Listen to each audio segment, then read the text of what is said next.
Hello বন্ধুরা, তোমরা সবাই কেমন আছো? আশা করছি ভীষণ ভালো আছো। আর আজকে তো রবিবার, সবাই তো জানো রবিবারে সবারই মোটামুটি একটু ভালো মন্দই রান্না বান্না হয়। তো সুতরাং আজকে আমার লাঞ্চ বক্সে কী কী ছিল সেটা আমি তোমাদের সাথে শেয়ার করছি।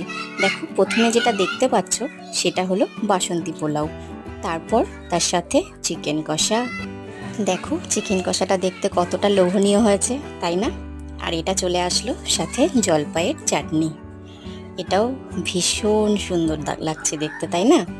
আর তার সাথে এটা হচ্ছে কি বলো তো, এটা হচ্ছে ধনেপাতার চাটনি, আর তার সাথে স্যালাড।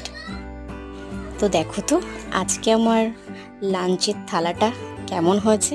যদি ভালো লাগে অবশ্যই কিন্তু একটা লাইক, কমেন্ট এবং শেয়ার করে দিও, এবং সাবস্ক্রাইব করে যারা নতুন তারা অবশ্যই পাশে থেকো। Thank you.